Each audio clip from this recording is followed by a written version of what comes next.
As It Happens, the Thursday edition radio that's the greatest show on mirth.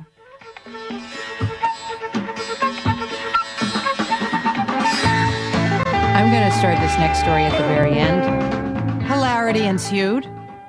And it all began last night in Montreal at Canada's first Grand Laughing Championship. That's right. And if you think the whole idea is a joke, well, you would be deadpan wrong. It's a knee-slappingly milk through the nose serious matter. Albert Nerenberg is the creator of the Laughing Championship, and he's in Quebec's eastern townships. But first, to give you a little taste of the competition, this is Laughology, Linda Rodrigue. She was a guest yesterday on CBC Montreal's Radio Noon program hosted by Bernard Saint-Laurent. Can you give us a little sample of what you would do to kind of cheer us up? Sure, I can. I can laugh for you. Yeah. Come on, Will, laugh with...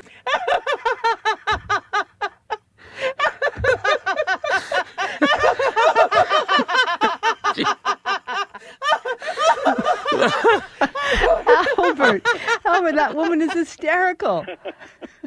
Yeah, she's not a champion, but she should be. So she was one of your competitors, was she? Yes, she was one of the regional champions in the Laughing Championship that was held last night. I think she placed 5th. Well, if she placed 5th, I can't imagine what first was like. There were some major contenders there, people that were really, falling over. There was some extreme laughter, I would say. Now, so there's different categories of laughter, right? So what are some of the categories? The opening competitive category was the famous evil villain laugh. So we called it diabolical laughter. And so each person did that, and they competed, and that was the first category. Do you have an example? Can you do a diabolical laugh? I can do one. I should explain what people were told to do is... they were judged. This is something called active laughter, where the idea is that you make yourself laugh by laughing. So sometimes it sounds a bit forced at the beginning, but you're judged on the end of your laugh. Ah, okay. If that makes sense. Yes, of course. So do you want a diabolical laugh? Yeah, I want a diabolical laugh.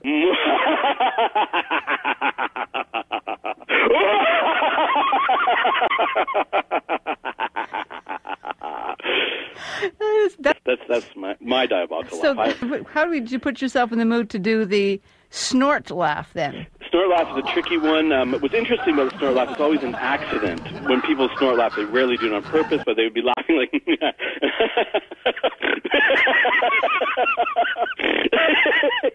Oh, excuse me, people. Kind of you would apologize after.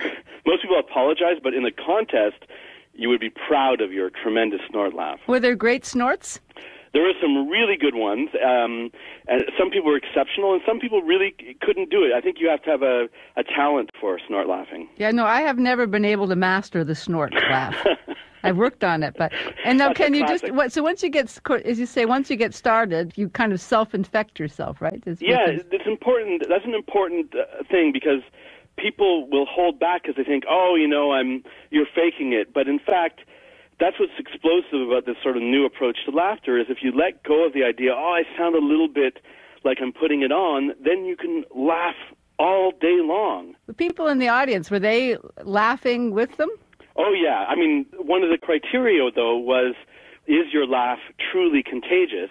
And some people, obviously, way more than others. But yes, the audience went berserk on several occasions when really people got out of control. It was mayhem. Duels. Now, this is important. The genesis of this whole contest relates to the UFC, the Ultimate Fighting Championship.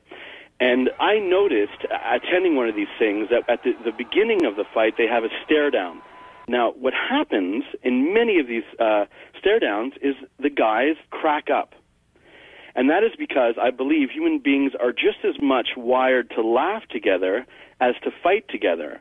And that was the origin of this whole contest. And the duels, the laughter duels, begin when two people are put very close together to the point where they get very nervous, and then we say, go, and they start laughing sort of eye to eye, and they get out of control. And the way you win is by making it seem as if you're just really finding the other guy so unbelievably funny that you've split your pants and you fall down on the floor.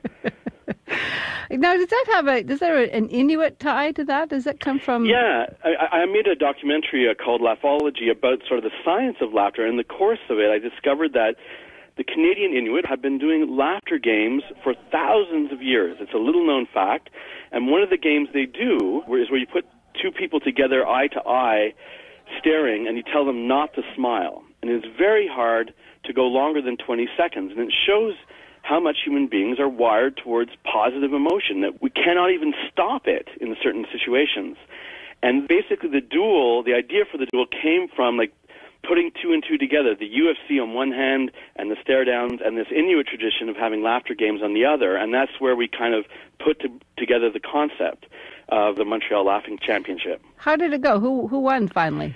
It was a very interesting. Everybody in this turns out to be a very interesting character. There's a guy who was children of Holocaust survivors. There was a woman who claimed that she got her laugh from being persecuted for being overweight.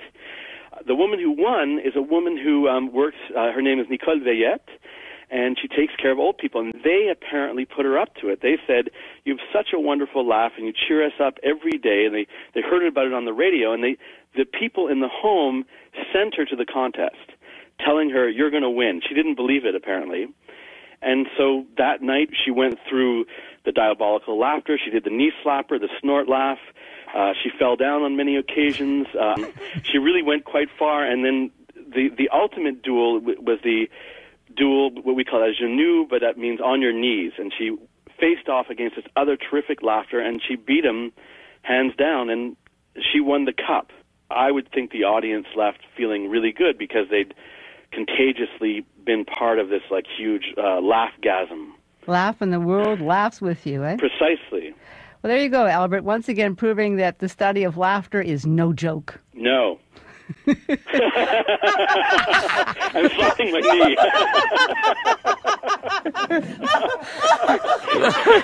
What a pair of goofballs. Albert Nerenberg is a director, journalist, and laughologist, and we reached him in Quebec's eastern townships.